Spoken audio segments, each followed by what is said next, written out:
दोस्तों नमस्कार। मैं प्रशांत कौशिक संवाद इंडिया मंच पर आप सभी का हार्दिक स्वागत करता हूं, हार्दिक अभिनंदन करता हूं। आप सभी जानते हैं इस समय जैसे-जैसे लोकसभा चुनाव की तारीखें नजदीक आ रही हैं, वैसे-वैसे देश में राजनीतिक जो सरगर्मियां हैं, लगातार बढ़ती जा रही हैं। और सभी राजनीतिक दल अपने-अपने हिसाब से अपने-अपने समीकरण को फिट करने की तरफ लगातार अपनी गतिविधियां बढ़ा रहे हैं और लगातार तमाम तरह की जो कोशिशें हैं, वह भी उनकी जारी हैं। और इसी संदर्भ में आज राज्यसभा का चुनाव होने जा रहा है। बल्कि इस समय चल रहा है और 3 प्रदेशों में यह चुनाव इस समय हो रहा है, कर्नाटक, हिमाचल और उत्तर प्रदेश के अंदर। अन्य राज्यों में भी हालाँकि राज्यसभा चुनाव होना था, लेकिन उन राज्यों में निर्विरोध वहाँ पर चुनाव राज्यसभा सदस्यों का हो गया है। तो इसलिए आज उत्तर प्रदेश और कर्नाटक और हिमाचल की तरफ सबकी निगाह लगी हुई है और इसमें विशेष तौर पर उत्तर प्रदेश की राज्यसभा चुनाव को लेकर सभी की निगाहें भी हैं, उत्सुकता भी है। और ऐसी चर्चा लगातार है कि इन राज्यसभा चुनावों में उत्तर प्रदेश के अंदर क्रॉस वोटिंग की आशंका बनी हुई है और लगातार अनेक राजनीतिक विश्लेषक इसकी अनुमान भी लगा रहे हैं और इससे संबंधित समाजवादी पार्टी का अपना दावा है, भारतीय जनता पार्टी का अपना दावा है। दोनों पार्टियों की अगर सीटों के विधायकों की संख्या के हिसाब से बात करें, तो 7 राज्यसभा सदस्य बीजेपी के आराम से चुने जा सकते हैं। वहीं समाजवादी पार्टी के 2 राज्यसभा सदस्य आराम से चुने जा सकते हैं। लेकिन दोनों ही दलों ने एक-एक उम्मीदवार अपना एक्स्ट्रा मैदान में उतारकर इस चुनाव को बड़ा रोचक बना दिया है। और बीजेपी दावा कर रही है कि समाजवादी पार्टी के विधायकों की क्रॉस वोटिंग हमारे पक्ष में हो सकती है। वहीं समाजवादी पार्टी के जो मुखिया हैं या नेता हैं, उनकी तरफ से भी कहा गया है कि यह अभी इसमें बड़ा खेला हो सकता है और जो दूसरे दल हैं, उनकी तरफ उनकी निगाहें लगी विशेष तौर पे छोटे दलों की तरफ। उनका कहना है कि वहाँ से हमें समर्थन मिल सकता है। इस बीच में एक खबर ये आती है कि जो मनोज पांडे हैं, जो बहुत ही नज़दीकी अखिलेश यादव के कहे जाते हैं, उन्होंने मुख्य सचेतक पद से इस्तीफा दे दिया है और ऐसा कहा जा रहा है कि दयाशंकर सिंह जो बीजेपी के नेता और मंत्री हैं, उनके साथ वह विधानसभा पहुँचेंगे वोट डालने के लिए। तो ऐसे तमाम उतार-चढ़ाव जो आज के दिन में देखे जा रहे हैं, उसके क्या राजनीतिक मायने हैं, क्या राजनीतिक निहितार्थ हैं और राज्यसभा में जो क्रॉस वोटिंग होगी, उसके राजनीतिक संदेश किस तरह से आगामी जो राजनीतिक सरगर्मियाँ उसके अंदर परिलक्षित होंगे। इन्हीं सब बातों पर चर्चा करने के लिए आज हमारे साथ देश के बहुत ही वरिष्ठ पैनल इस चर्चा में जुड़ा हुआ है। उनका परिचय मैं आप सभी से करा देता हूँ। हमारे साथ अखिल स्वामी जी इस समय फरीदाबाद से जुड़े हुए हैं। बहुत सीनियर जर्नलिस्ट भी हैं और साथ ही के लिए बहुत ही विख्यात हैं और राजनीतिक विश्लेषण भी उनके सभी लोग देखते हैं, सुनते हैं। बहुत-बहुत स्वागत करता हूँ, अभिनंदन करता हूँ। साथ ही हरिशंकर जोशी जी हमारे साथ मेरठ से जुड़े हुए हैं। बहुत सीनियर जर्नलिस्ट हैं। अनेक वर्षों का उनका पत्रकारिता का अनुभव है। अनेक चुनाव उन्होंने देखे हैं और राजनीतिक विषय को बड़ा अच्छी तरह समझते हैं। उनका बहुत-बहुत स्वागत करता हूँ, अभिनंदन करता हूँ। तो चर्चा की शुरुआत सबसे पहले अखिल जी से करता हूँ। अखिल जी, आपको क्या लगता है जो आज जो राजनीतिक से परिदृश्य है, खासतौर से उत्तर प्रदेश की राजनीति में हम जो देख रहे हैं कि राज्यसभा चुनाव को लेकर तमाम तरह की उठापटक का दावे विभिन्न राजनीतिक दलों के द्वारा किए जा रहे हैं। उसको आप किस तरह से देखते हैं? किस तरह से आप मतलब उसको परिभाषित करते हैं? अखिल स्वामी जी। देखिए प्रशांत जी, मैं ये देख रहा हूं एक रीऑर्गेनाइजेशन ऑफ पॉलिटिकल फोर्सेस हो रहा है और इस रीअलाइनमेंट जो हो रहा है इसके अंदर एक तरफ पैसा है, ताकत है, शक्ति है और दूसरी तरफ ऐसी शक्तियां हैं जो देश के लोकतंत्र को बचाने का प्रयास कर रही हैं लेकिन उनका पैसा नहीं है। तो अब मैं ऐसी बात कहने जा रहा हूं जो मेरे ख्याल से मेरे सजातीय लोग मुझे काफी ट्रोल करेंगे और काफी अपशब्द कहेंगे और आप भी कौशिक साहब हैं, आप भी जोशी जी हैं और मैं भी अखिल जी, स्वामी हूं, लेकिन जोखिम उठाकर मैं कह रहा हूं। देखिए जी, ये जी, जो रीओरिएंटेशन हो रहा है, री अलाइनमेंट हो रहा है, ये वास्तविकता में दो प्रकार का हो रहा है और इससे कुचक्र में अगर इंडिया अलायंस में फंसा तो वो फिर हार का सामना उसे करना पड़ेगा और ये चीज बिल्कुल स्पष्ट है। देखिए मैं एक अपनी पॉलिटिकल एनालिसिस ये बताता हूं। देखिए बीजेपी के साथ एक एडवांटेज है। बीजेपी के साथ एडवांटेज ये है कि उसको 20% मुसलमानों को एक भी सीट नहीं देनी पड़ती। तो जो 80% सीटें उसे अगर सीटें बांटनी है तो अति पिछड़ों को, अति दलितों को और सवर्णों को सबको साध सकते हैं क्योंकि मुसलमानों को उनको कोई सीट नहीं देनी। इंडिया अलायंस के साथ समस्या यह है कि उनको कम से कम 15 से 20% सीटें मुसलमानों को देनी पड़ती हैं। अगर नहीं देंगे तो ओवैसी साहब बैठे हुए हैं उनके वोटों को हड़पने के लिए। अगर वो मुसलमानों को 15 से 20% सीटें देंगे तो मानी बात है कि फिर वो बैकवर्ड और अति पिछड़े और अति दलित को सीट कम देंगे। तो बीजेपी को एक बहुत सहूलियत होती है कन्विंस करने में जनता को कि देखिए हम आपका शुभ, हम हिंदुओं के शुभचिंतक हैं और ये शुभचिंतक नहीं है। तो एक प्रकार का ऐसा कुचक्र है जिसमें इंडिया अलायंस फंस जाता है। अब मैं देखिए ऐसी बात कहना चाह रहा हूं जिसमें मैं कह रहा था कि लोग मुझे ट्रोल करेंगे। जी, जी। देखिए इंडिया अलायंस और कांग्रेस अगर जो इन्होंने राजस्थान, मध्य प्रदेश और छत्तीसगढ़ में जिसकी हानि भुगती। आप बात करेंगे पीडीए की और सीट देंगे सवर्णों को, और ये बात देखिए बिल्कुल स्पष्ट समझ लेनी चाहिए अखिलेश यादव को भी, तेजस्वी यादव को भी और कांग्रेस को भी। आप कितना भी प्रयास कर ले, जो 20% सवर्ण वोट हैं उसमें से आपको वोट नहीं मिलना। आप उन्हें टिकट देंगे लेकिन उनका समाज वोट नहीं देगा। समाज अगर वोट देगा तो अल्पसंख्यक देगा और जो बैकवर्ड्स हैं वो देंगे। तो इसलिए अगर मैं सलाहकार होता अखिलेश यादव का या राहुल गांधी का, तो मैं कहते इस बार जोखिम उठाइए। जैसे नीतीश कुमार ने बिहार के अंदर अति पिछड़ों का एक अलग समाज अपने साथ कैटर किया और उनको बना लिया। आपको पता है समाज किस प्रकार से उत्तर प्रदेश के अंदर विभाजित है। जो अखिलेश यादव ने थोड़ा करने का प्रयास किया, कुर्मियों को सीटें दी, शाक्यों को सीटें दी और पासी समाज को सीटें दी। तो ये जोखिम आपको उठाना पड़ेगा और ये रीओरिएंटेशन, रीऑर्गेनाइजेशन और रीअलाइनमेंट होने दीजिए। और उसके बाद देखिए आपका जो 20% वोट है वो बिल्कुल पक्का है। बीजेपी का 20% वोट बिल्कुल पक्का है। ना उनका 20% हिलने वाला है, ना आपका 20% हिलने वाला है। अब बचता है बाकी 60%। इस 60% में अगर ओबीसी को, अति पिछड़ों को, दलितों को और अति दलितों को ज्यादा सीटें देकर ऐसे लोगों को आप अपने साथ जोड़ सकें जो कि उपेक्षित हैं, जिनको अभी तक सीटें नहीं मिली है लेकिन उनके समाज अपने अपने क्षेत्र में बहुत महत्व रखते हैं, तो आपके जीतने की संभावना है। वरना क्योंकि 20% सीटें आप अल्पसंख्यक को देंगे तो उसका एडवांटेज बीजेपी को मिलेगा और आप उसको हरा नहीं पाएंगे। अब ये संकेत, जैसे मनोज पांडे, अब मनोज पांडे मुख्य सचेतक थे, उन्होंने उस पद से रिजाइन कर दिया। और आपने बिहार के अंदर भी देखा, अनंत कुमार सिंह का भी देखा और आनंद मोहन सिंह के जी, बेटे को भी देखा। तो जिस प्रकार से जी। ये पप्पू यादव को आपने देखा कि वो कांग्रेस को ज्वाइन करने वाले हैं, इंडिया गठबंधन को ज्वाइन करने वाले हैं। तो मुझे ऐसा लगता है ये जो रीअलाइनमेंट हो रहा है इसके महत्व को समझना चाहिए इंडिया अलायंस को, और ऐसी रणनीति बनानी चाहिए जिसमें जो पीडीए की अगर आप बात कर रहे हैं तो पीडीए का मैसेज जनता तक जाए, समाज तक जाए, उनको आप सीटें दीजिए, वही समाज आपको वोट देगा। और जिस समाज को आप करने का प्रयास करते हैं अपनी तरफ, वो समाज आपको वोट देने वाला नहीं है। अगर ये नहीं समझ पाते हो तो राजनीति आप करें, आप जान। जी, जी, बिल्कुल ठीक कहा आपने, बहुत महत्वपूर्ण विषय पे आपने उठाया है और मैं हरिशंकर जी के पास इसी विषय को लेकर आता हूँ। हरिशंकर जी साहब कि आपका जो समर्थक वर्ग है, उसको आपको बिल्कुल एड्रेस करना पड़ेगा, इधर-उधर भटकोगे तो उसका कोई आपको राजनीतिक फ़ायदा कहीं मिलने का नहीं है। आपको क्या लगता है जो क्रॉस वोटिंग का डर है राज्यसभा चुनाव में, क्या उसी की तरफ इशारा करता है सब चीज़ ये?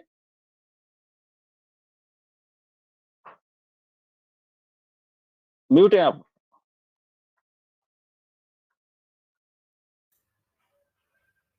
देखिए, संजय सेठ को उतारकर भारतीय जनता पार्टी ने पहले ही अपने इरादे जाहिर कर दिए थे और उनके पास में बहुत सारी शक्तियां हैं जिसमें धन बल है और आपका अ, बाहुबल है, उनके पास में सेंट्रल एजेंसियां हैं, ये सारी चीजें उनके पास में है। तो अगर आप ये देखें कि क्या होने जा रहा है वहां पर उत्तर प्रदेश राज्यसभा में, तो मनोज तो एक उदाहरण है ही आपके सामने कि उन्होंने मुख्य सचेतक पद से इस्तीफा दे दिया। लेकिन अभी वोटिंग शायद शुरू हो चुकी है आज और आरएलडी के जो 9 विधायक हैं वो दावा किया जा रहा है वो इंटैक्ट है, लेकिन मेरे पास ऐसी सूचना है कि उसमें से 4 या 5 विधायक क्रॉस वोटिंग कर सकते हैं। और ये बड़ा महत्वपूर्ण होगा जानना कि जो समाजवादी पार्टी के सिंबल पर लड़े हैं वो रालोद के साथ में इंटैक्ट रह सकते हैं या नहीं रह सकते हैं। ये बड़ा दिलचस्प होगा। और उसमें 2 विधायक जो हैं वो मुस्लिम विधायक भी हैं। गुलाम मोहम्मद है जो सिवाल खास की सीट से जीते थे, सपा के कैंडिडेट थे लेकिन आरएलडी का सिंबल था। तो अभी बिल्कुल। अभी जो समाजवादी पार्टी की तरफ से कैंडिडेट हिले हैं वो आरएलडी क्या पूरा कर सकती है, ये अभी थोड़ी देर बाद इसकी स्थिति क्लियर हो जाएगी। हालांकि रालोद की तरफ से ये दावा किया जा रहा है कि वो नहीं, वो हमारे साथ है और बीजेपी को वोट करेंगे।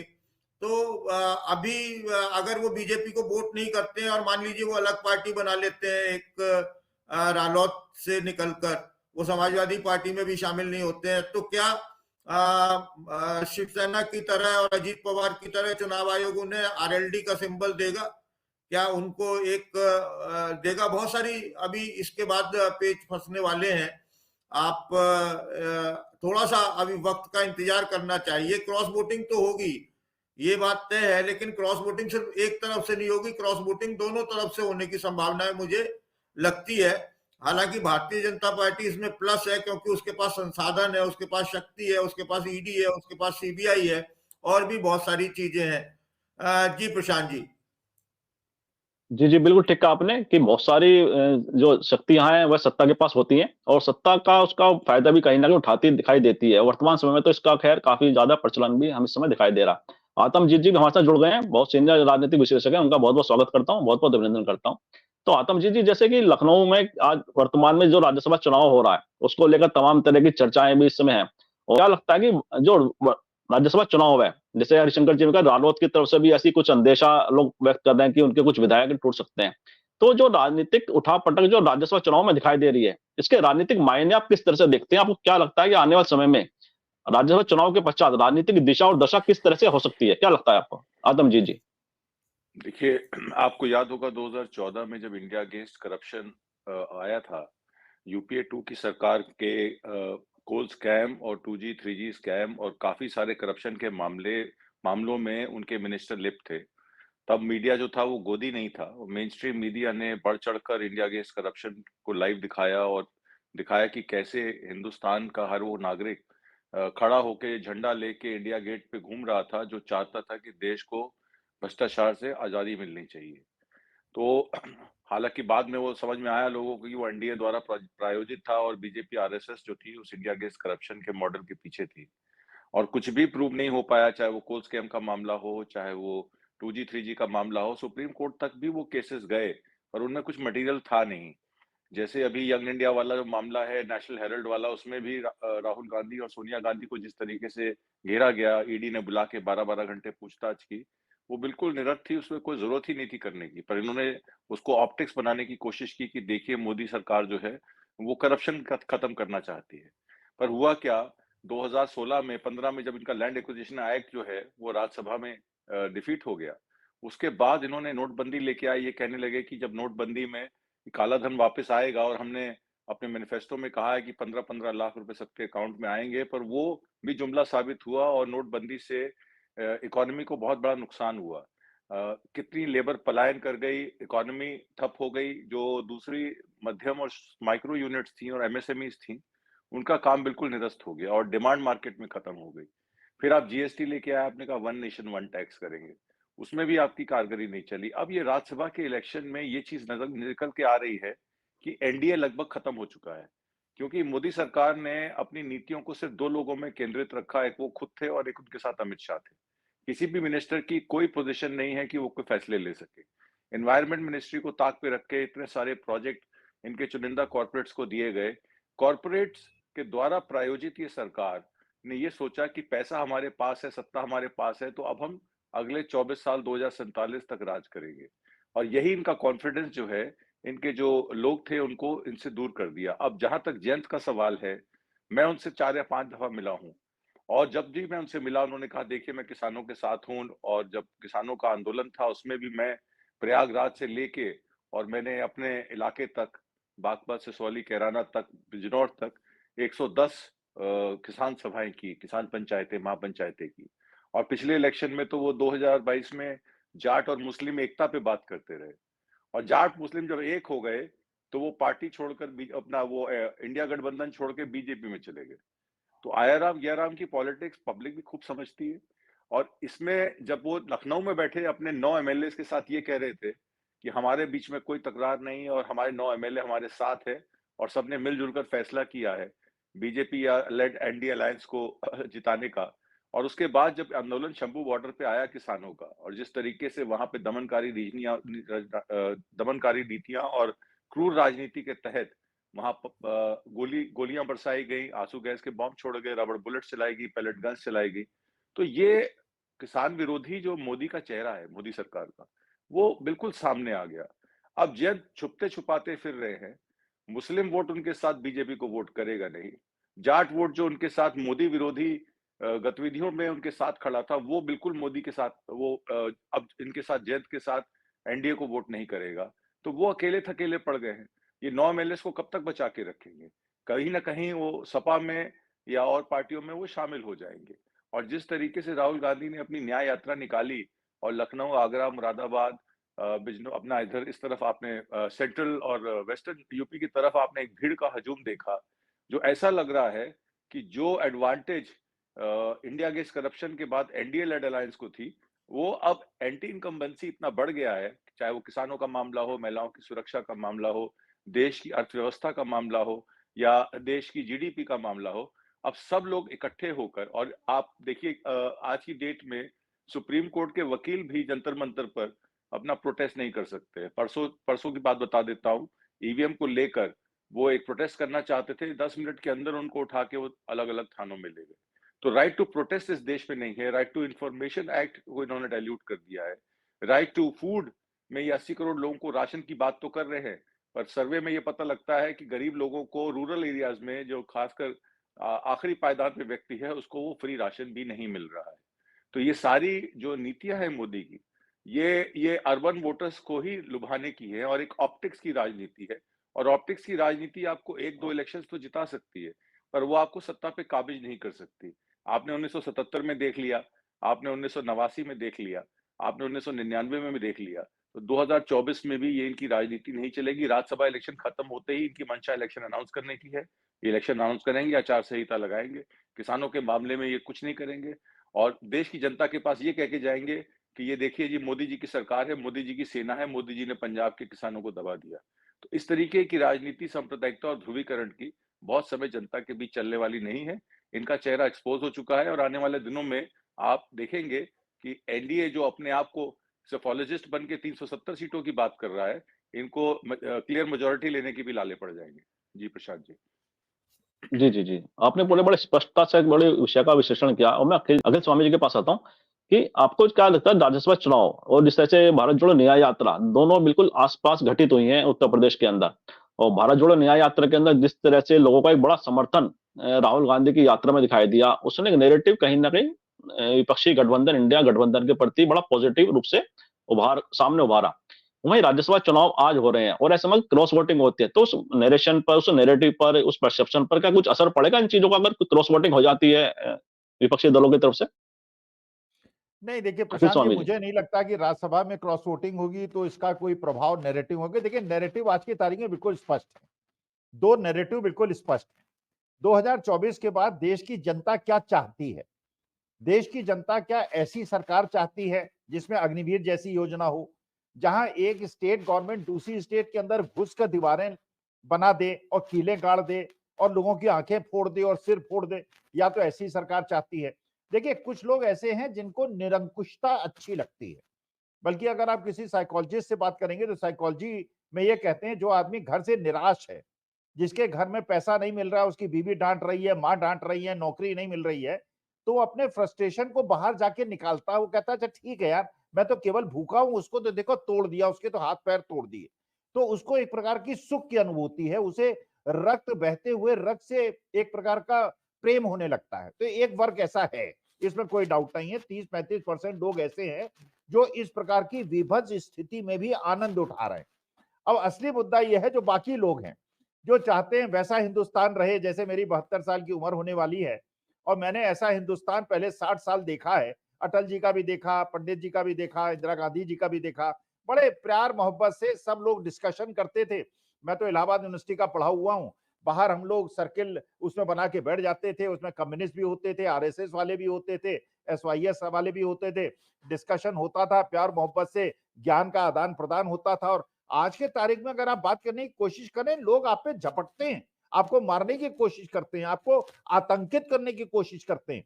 और जो ये 370 की बात की गई है, वास्तविकता में आज के तारीख में आप किसी भक्त से बात कर लीजिए, उसका नैरेटिव एक है, ईवीएम सेट हो चुकी है, 370 सीटें मिलेंगी स्वामी साहब। और आप लोग जो भी ये अपना टीवी डिबेट्स में करते रहते हैं, करते रहिए, मिलेंगे तो 370, क्योंकि ईवीएम, और ये खुल के बोलते हैं वो। और ये हो ईवीएम सेट होती है कि नहीं होती है मुझे नहीं पता है, लेकिन वो नैरेटिव बनाकर जो 15-20% ऐसे लोग हैं जो फेंस सिटर्स हैं, जो पंगा नहीं लेना चाहते, वो कहते हैं भाई जब ईवीएम सेट हो चुकी है और 370 मिलनी है तो इन्हीं को वोट कर दो, काहे के लिए पंगा लो। तो मैं देश के विवेक और जनता के विवेक मैंने 1977 में देखा है, 1980 में देखा है, 1984 में देखा है, मैंने एडीएमके और डीएमके के बीच में देखा है, वेस्ट बंगाल के अंदर भी सत्ता पलटती देखी है। लेकिन मैं ये देखना चाहता हूं कि वास्तविकता में जनता क्या ऐसा देश देखना चाहती है आज से 3 महीने के बाद? जैसे, और ये लोग जो आज समर्थन कर रहे हैं, मैंने आज सुबह ही उनको समझाया है, ये मत समझो तुम लोग इसलिए बच जाओगे, तुमने ट्रोल किया, लोगों को धमकाया है, तुम भी नपोगे, तुम्हारे भी संपत्ति पे अधिकार हो जाएगा, क्योंकि डिक्टेटरशिप की जो ये बहाव होता है उसको रोक नहीं पाओगे। हम तो लोकतंत्र को बचाने की, देश की एकता अखंडता को बचाने की और भारतवर्ष को पाकिस्तान अफगानिस्तान न बनने देने की कसम खा के बैठे हैं। हम तो प्रयास करते रहेंगे, और जो जनता जो वास्तविकता में देश के अंदर प्यार मोहब्बत चाहती है, सद्भाव चाहती है, वो अब देखना है उसकी संख्या क्या है और उनकी संख्या क्या है। पैसा है उनके पास, भरपूर पैसा है, भरपूर पैसा बांटेंगे। यूट्यूब चैनल्स में भी उन्होंने ऐसे पत्रकार बिठाने शुरू कर दिए हैं जिनको लगता है महीने का कुछ पेमेंट मिलना शुरू हो गया है, जिन्होंने अपने सुर बिल्कुल बदल लिए हैं। अब देखते हैं देश की जनता पाकिस्तान हिंदुस्तान को बनाना चाहती है या वो पुराना हिंदुस्तान बनाना चाहती है, 3 महीने बाद पता चल जाएगा। जी, जी, बिल्कुल, बिल्कुल। ये बात सही है कि चुनाव के परिणाम बता देंगे कि जनता ने क्या मन बनाया और किस तरफ से वे अपना देश को आगे ले जाना चाहते हैं। मैं हरिशंकर जी के पास आता हूँ। हरिशंकर जी, आपको नज़र में जो बसपा का भी रोल अगर हम बात करें, बसपा क्योंकि बहुत महत्वपूर्ण राजनीतिक दल है और उत्तर प्रदेश में पिछली बार जब उनका लोकसभा में समाजवादी पार्टी से गठबंधन था, तो दोनों पार्टियों को 2014 की तुलना में उन्हें फ़ायदा मिला था। लेकिन उसके पश्चात आप सभी जानते हैं कि बसपा अलग हो गई और आज जो बसपा के सांसद हैं, सभी कहीं न कहीं अपने अस्तित्व के लिए विभिन्न पार्टियों में अपनी-अपनी जगह तलाश रहे हैं। तो ऐसे में आने वाले समय में बसपा को लेकर भी तमाम तरह की चर्चाएँ राजनीतिक गलियारे के अंदर है। अब क्या लगता है कि बसपा का रुख किस तरफ से आप देखते हैं और आने वाले समय की जो राजनीतिक परिदृश्य है, उसमें गठबंधन का स्वरूप किस तरह से कुछ बदल सकता है दोनों तरफ से? देखिए, बसपा के सामने तो बसपा के साथ सबसे बड़ी दिक्कत यह है कि उनके सारे विधायक, उनके सारे सांसद टूट के जाने को तैयार हैं।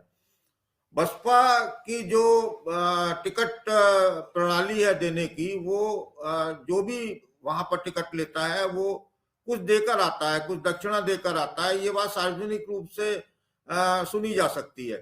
तो जब कोई व्यक्ति धन बल पर टिकट प्राप्त करता है और भारतीय और बहुजन समाज के जो वोटर हैं उनके साथ सोशल इंजीनियरिंग बनाकर जीत हासिल करता है, तो उसकी आस्था पार्टी में नहीं होती है, वो पार्टी की विचारधारा से नहीं जुड़ा हुआ होता है। ऐसे में उनके टूट के जाने की संभावनाएं ज्यादा होती हैं।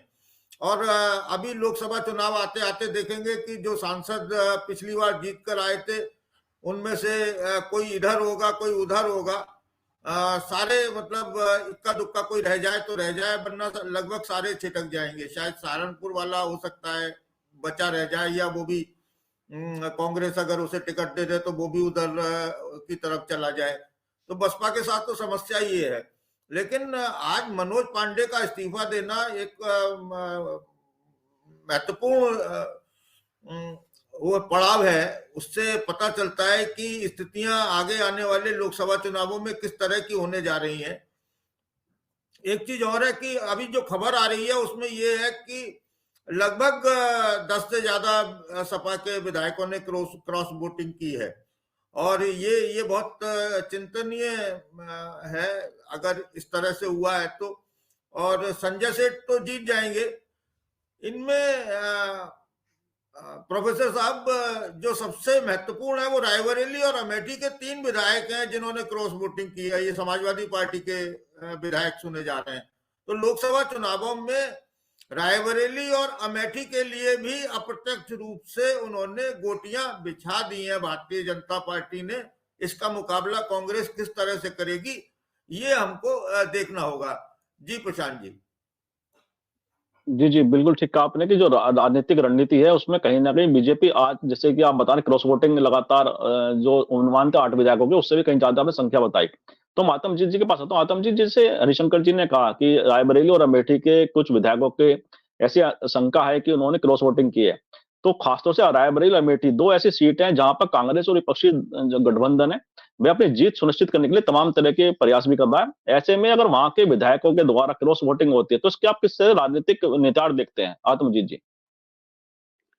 देखिए, जो क्रॉस वोटिंग होती है वो किसी कमर्शियल रीजन की वजह से होती है। हो सकता है उनको पैसे दे दिए गए हों, प्रलोभन दे दिया गया हो, या उनको डरा धमका दिया गया हो कि तुम पे केस दाखिल कर देंगे, सीबीआई की इंक्वायरी खोल देंगे। तो बहुत कुछ होता है।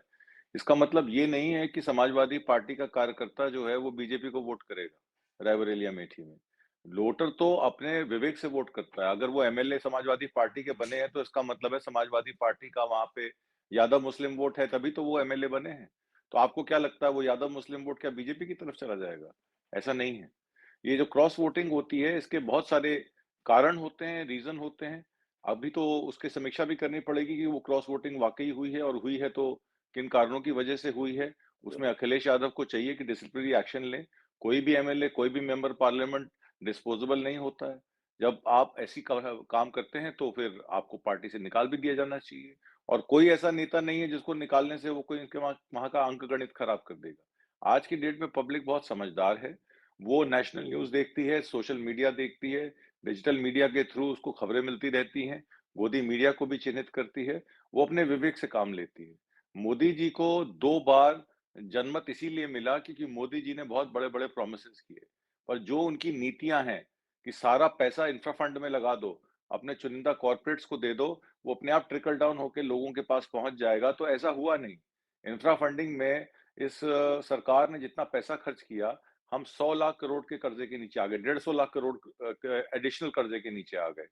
इस वित्तीय वर्ष में 2023-24 में हम लोग 173 लाख करोड़ के कर्जे पे बैठे हैं, जबकि हम 2014 में 56 लाख करोड़ के कर्जे पे थे। और इस वित्तीय वर्ष 2024-25 खत्म होने तक हम 205 लाख करोड़ के कर्जे पे आ जाएंगे। तो ये पैसा कहाँ से आएगा? आप 1.5 से 2 लाख करोड़ रुपए तो खाली इंटरेस्ट में जाता है। तो आप जो असल है वो कैसे वापस करेंगे? जो 15-15 लाख रुपए हमारे अकाउंट में आने थे, अब तो ऐसा प्रतीत होता है कि 15-15 लाख रुपए हमारे अकाउंट से जाने का टाइम आ गया है। हमसे पैसा लिया जाएगा, हमारा टैक्स, सेस और हमारे पर इनडायरेक्ट टैक्सेशन की इतनी मार होने वाली है कि पब्लिक त्राही-त्राही करेगी। ये सरकार तो आई थी महंगाई के मुद्दे पर, ये सरकार आई थी सिलेंडर के रेट के मुद्दे पर, ये सरकार आई थी 63 रुपए का डॉलर हो गया, आज 85 रुपए बैठा है डॉलर। इन्होंने कहा था कि पेट्रोल डीजल की कीमतों में 40 रुपए ले आएंगे, कहाँ ले आए? 97 रुपए डीजल पेट्रोल हो गया, 32-33 रुपए लीटर सेस और एक्साइज सरकार को जाती है। उस पैसे का इस्तेमाल क्या किया जाता है? आपके अदानी अंबानी को ही फ्री में जमीनें दी जाती हैं। बताइए जामनगर में अनंत अवानी ने एक बड़ा जू बनाया है 600 करोड़ रुपए के 600 एकड़ की, और कितना पैसा उसमें लगाया, उसमें हाथी पाल रहे हैं। ये सरकारी जमीन जो है ये पब्लिक की तो है। इस तरीके से पब्लिक की जमीनों को और पब्लिक के संसाधनों को अगर कुछ चुनिंदा प्राइवेट पार्टीज को दे दिया जाएगा तो फिर जनता चुप थोड़ी ना बैठेगी। जनता सवाल करेगी और इनको मुंह छुपाने को नहीं मिलेगा। आप आने वाले समय में देखिएगा, आज जो उत्तर प्रदेश में बीजेपी का जिस तरीके से बोलबाला है, और अब की बार 80 पार, अब की बार 400 पार के नारे लग रहे हैं। ये लोग 60 सीटों पे भी अगर जीत जाएं, सिमट जाएं, तो आप देख लीजिएगा कम से कम 20 सीटों का नुकसान आपके उत्तर प्रदेश में ही होगा।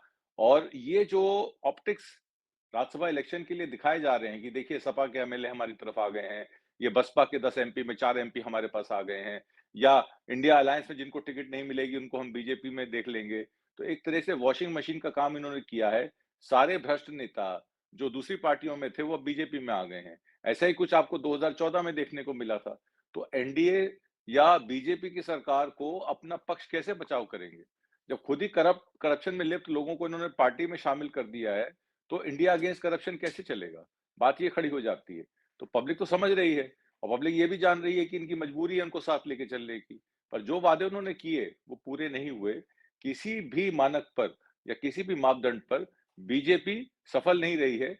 चाहे वो यूसीसी का मामला हो, चाहे वो ये जेएनयू का मामला हो, चाहे वो शिक्षार्थियों की भर्ती का मामला हो। आप ही के उत्तर प्रदेश में लेखपालों की भर्ती करके पहले 1-1 महीने काम कराया गया, और उसके बाद उनको कह दिया गया कि प्रधानमंत्री मोदी आएंगे तब अपॉइंटमेंट लेटर मिलेगी।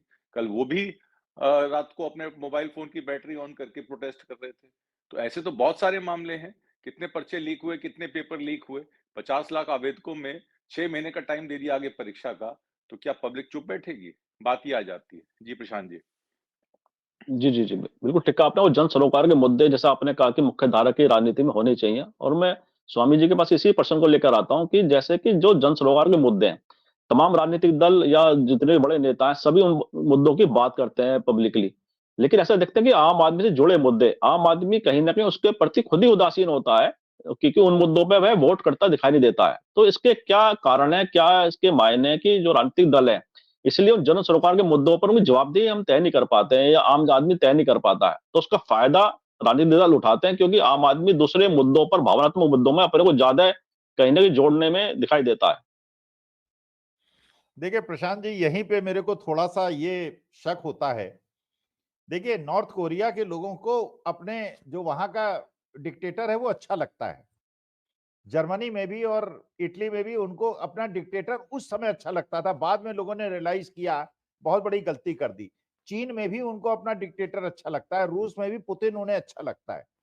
असली मुद्दा यह है कि देश में आज एक ऐसी जनसंख्या है, जिसने अभी तक डिक्टेटरशिप का स्वाद नहीं चखा है और ये महसूस नहीं कर पा रहा है। वो ये कह रहा है कि ये दबंग आदमी है। जैसे आपने देखा, बड़े-बड़े दबंग लोग और जो बलशाली लोग होते हैं और बाहुबली होते हैं, वो चुनाव जीत जाते हैं। क्योंकि जनता का एक वर्ग है जो कहता है भाई यार दबंग आदमी है तो ये ठीक करेगा, ये हमारी मदद करेगा। ये अगला मुद्दा है कि वो दबंग आदमी पहले तो दूसरों को ठीक करता है, फिर इनको भी ठीक करना शुरू कर देता है। अभी तक लोगों ने डिक्टेटरशिप का स्वाद नहीं चखा है, इसलिए अपने मुद्दों को वो भूल रहा है। उसको महंगाई भी नहीं दिख रही, उसको बेरोजगारी भी नहीं दिख रही, उसको अग्निवीर भी नहीं दिख रहा, उस पे किसानों पे हो रहा है अत्याचार भी नहीं दिख रहा। उसे लग रहा है कि यार ये बिल्कुल ठीक कर रहा है, सबको ठोक-ठोक के ठीक कर रहा है। लेकिन अपने नंबर का इंतजार उसको भी करना पड़ेगा, क्योंकि अच्छा, दूसरी तरफ इंडिया अलायंस राहुल गांधी ने बिल्कुल स्पष्ट कर दिया, हम आएंगे तो एमएसपी में गारंटी देंगे। अब एमएसपी में गारंटी मान लीजिए राहुल गांधी सत्ता में आए, इंडिया अलायंस आए और न दे, हम लोग उनका विरोध करेंगे, फिर ट्रैक्टर लेके किसानों से कहें आइए हम देखते हैं कैसे नहीं देंगे। इन्होंने गारंटी दी थी। कल सचिन पायलट ने और दीपेंद्र हुड्डा ने एक प्रेस कॉन्फ्रेंस की, उन्होंने कहा अग्निवीर योजना जिस दिन सत्ता में आएंगे अग्निवीर योजना को वापस ले लेंगे और 1.5 लाख लोग जिनका मेडिकल वगैरह हो चुका था, अपॉइंटमेंट लेटर नहीं मिला था, उनको अपॉइंटमेंट लेटर देंगे, उनको आर्मी ज्वाइन करा देंगे। अब इसके बावजूद अगर जनता डिक्टेटरशिप को पसंद करती है तो हम आप क्या कर सकते हैं? देखिए, हमारा काम केवल यह है जनता को जगाना, जनता को ये बताना कि देखिए हमारी तो उम्र हो गई, हम तो निकल लेंगे। तुम लोग जो ये तीसरी पीढ़ी के लोग हो, जो 12-14 साल के हो, तुमने हमेशा प्यारा लोकतंत्र देखा है, घर में भी डिस्कशन करते हो, बाहर भी करते हो। जब यहाँ पे नॉर्थ कोरिया जैसी स्थिति आएगी, चीन और इटली जैसी स्थिति आएगी, झेल नहीं पाओगे। आगाह कर रहे हैं, मानना चाहे माने, न मानना चाहे न माने। जी, जी, बिल्कुल ठीक कहा आपने कि जनता पे निर्भर करता है कि वह किस तरह की सोच को आत्मसात करते हैं, उसे लेकर आगे बढ़ते हैं। मैं हरिशंकर जी के पास आता हूँ। हरिशंकर जी, जैसे स्वामी जी ने भी कहा कि एमएसपी का मुद्दा है, बेरोजगारी का मुद्दा है, इस तरह के जो अग्निवीर का मुद्दा है, तो ऐसे जो मुद्दे हैं, क्या उसका वास्तव में प्रभाव, मतलब आने वाले समय में राजनीति में हम देख सकते हैं, क्या ये मुद्दे महत्वपूर्ण बनेंगे राजनीति के अंदर?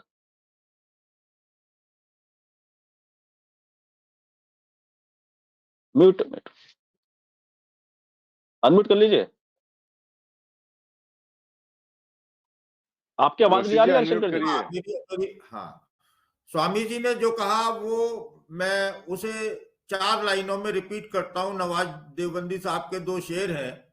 जलते घर को देखने वालों, फूस का छप्पर आपका है, आपके पीछे तेज हवा है, आगे मुकद्दर आपका है, उसके कत्ल पे मैं भी चुप था, मेरा नंबर अब आया, मेरे कत्ल पे आप भी चुप हैं, अगला नंबर आपका है।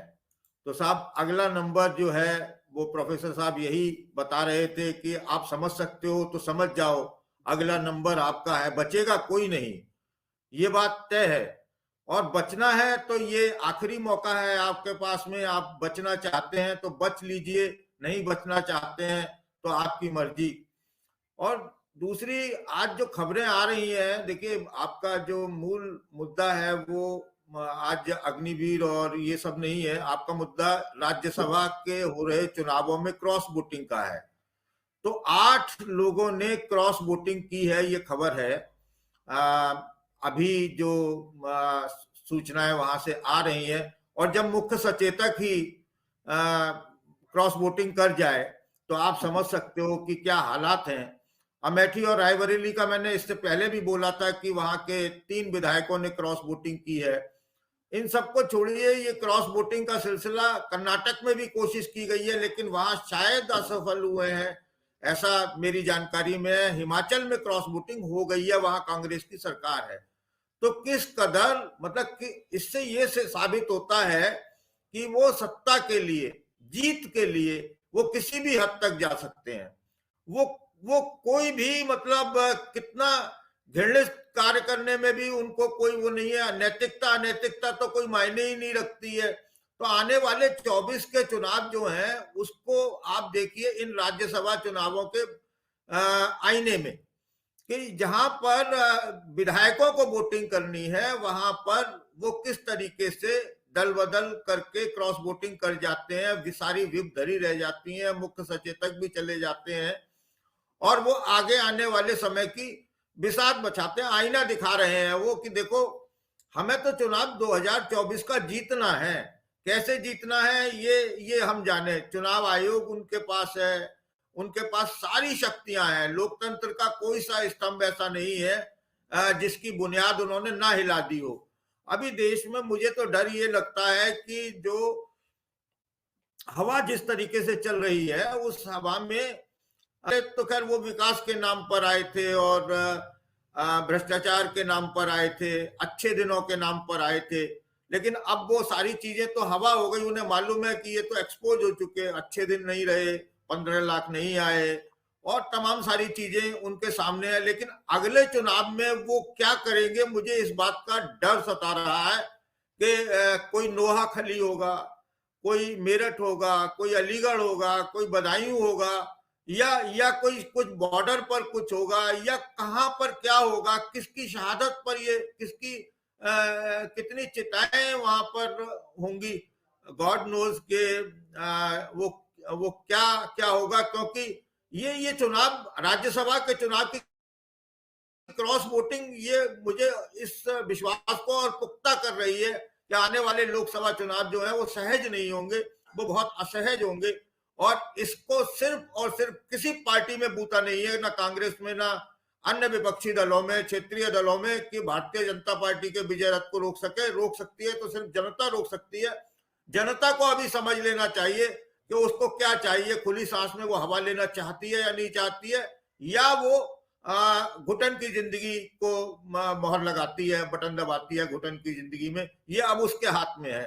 जितनी मेहनत कांग्रेस को और विपक्षी दलों को करनी चाहिए वो कर रहे हैं। राहुल की न्याय यात्रा ने जो बेरोजगारों के सवाल उठाए हैं, किसानों के सवाल उठाए हैं, वो बहुत महत्वपूर्ण है और उनकी यात्रा में लोग जुड़ रहे हैं।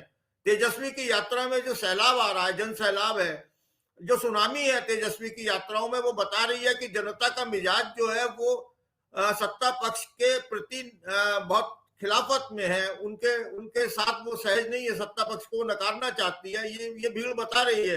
लेकिन ये भीड़ क्या वोटों में तब्दील करने दी जाएगी, या वो जहां वोट डालेंगे वहां वोट उनका जाएगा? ये बहुत सारे ऐसे सवाल हैं जो यक्ष प्रश्न है। इसका जवाब ना मेरे पास है, ना निखिल जी के पास है, ना आत्मजीत जी के पास है। मैं समझता हूं अगर किसी के पास हो तो वो मतलब मेरे पास तो नहीं है। अगर प्रोफेसर साहब के पास है तो मैं मतलब उनका अनुज हूं और मैं उनके चरण स्पर्श कर लूंगा अगर वो इसका जवाब देना चाहें तो।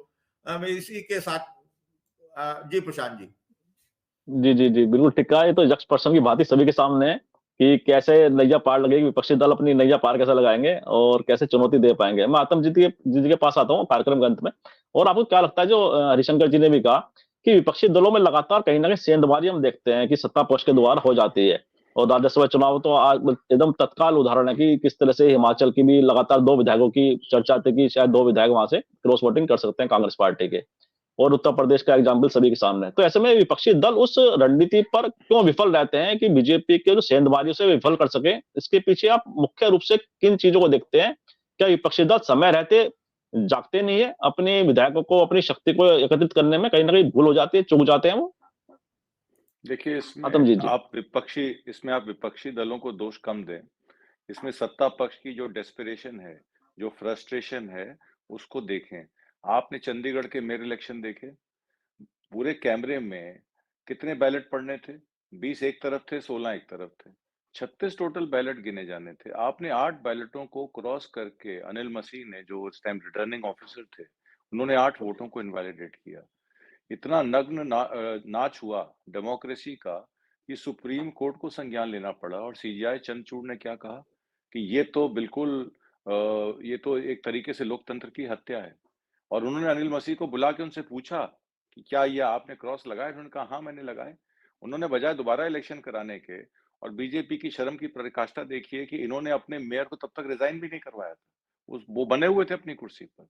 वो तो सीजेआई के आदेश पे, सुप्रीम कोर्ट के आदेश पे उनको उठा के नीचे डाला गया, तब जाके वो इलेक्शन को वैलिड किया गया।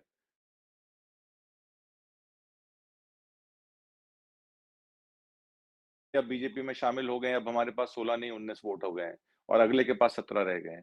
तो ये तो चीजें हैं, जब 36 के बैलेट में खुलेआम कैमरे के सामने ये कर सकते हैं, तो फिर ईवीएम में ये क्या कर सकते हैं, क्या नहीं कर सकते हैं, ये तो आपको भी बताना मुश्किल हो जाएगा। ईवीएम में चिपसेट है, ईवीएम बोलती नहीं है, वीवीपैट की पर्ची निकलती नहीं है, आप बटन दबाते हैं पर आपको नहीं पता होता कि वो वोट किस तरफ जा रहा है।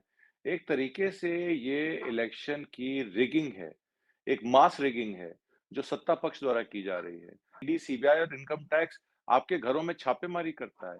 आप पत्रकार हैं, आपके पास भी ईडी आ सकती है। ईसीआईआर की रिपोर्ट लेके कि डायरेक्टर, क्या ईडी के डायरेक्टरों के पास कोई काम नहीं बचा है? सिवाय ऑपोजिशन, सिविल सोसाइटी के लोग और डिजिटल मीडिया के जो इंडिपेंडेंट पत्रकार हैं उन पे रेड करने से। आप ही के एक ऐसे उसके थे, क्या नाम, उमर खालिद, वो क्या कर रहे थे? वो हाथरस की फैक्ट फाइंडिंग रिपोर्ट लेने जा रहे थे। 4.5 साल हो गए वो आदमी जेल में बैठा है। सुप्रीम कोर्ट भी उसको बेल नहीं दे पाती है।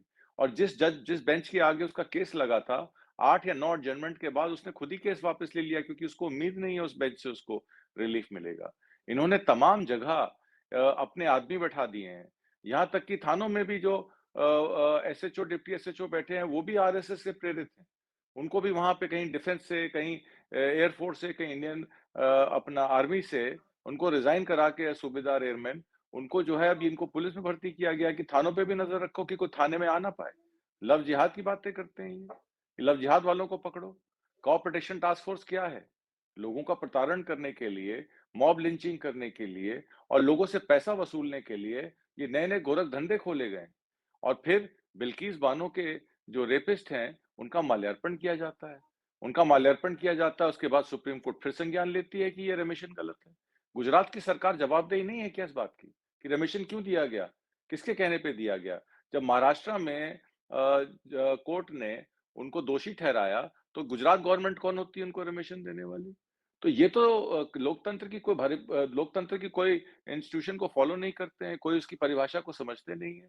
तो इसमें विपक्ष को दोष मत दीजिए, इसमें सरकार की कमियां गिनाइए। इसमें ये देखिए कि सरकार जो है कितनी डेस्परेट है और फ्रस्ट्रेट है कि उसको किसी भी कीमत पे हर कोई इलेक्शन जीतना है। वो आरडब्ल्यूए का भी इलेक्शन जीतना चाहती है, वो आपके जो लोकल क्लब है उसके भी इलेक्शन में अपने आदमी बैठाना चाहती है, क्योंकि वो इनसिक्योर है, उसके पास पॉलिसीज नहीं है। उसका एक ही पर्पस है, सत्ता पे काबिज होना, और सत्ता पे काबिज होके सत्ता का दुरुपयोग करना। और ये पब्लिक समझ चुकी है। सत्ता के दुरुपयोग से सत्ता नहीं चल सकती। आपको सदाचार का पालन करना पड़ेगा, आपको लोक मत की नीतियों को स्थापित करना पड़ेगा, आपको लोकशाही से चलना पड़ेगा। जनमत का कहाँ ये करता? आपने देखा कितनी सरकारें इन्होंने अवैध तरीके से गिराई। मध्य प्रदेश की सरकार हो, गोवा की सरकार हो, आपकी कर्नाटक की सरकार हो, जेडीएस की जब थी पहले कांग्रेस के साथ, तो इनका काम ही यही है। जनमत का ये कोई सम्मान नहीं करते।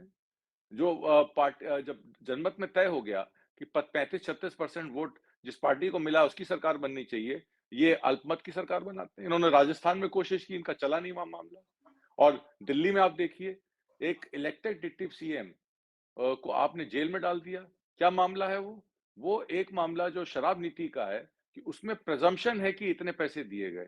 उसमें आपने संजय सिंह को जेल में डाल दिया, आपने मनीष सिसोदिया को जेल में डाल दिया, हवाला केस में आपने सत्येंद्र जैन को। ये तीनों शीर्ष नेता थे आम आदमी पार्टी के।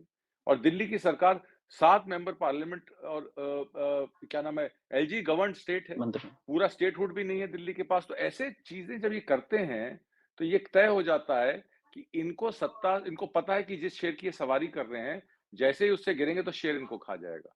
इसी का डर इनको सताया जा रहा है। मोदी जी को डर ये नहीं है कि बीजेपी की सरकार अगले 24 साल रहनी चाहिए।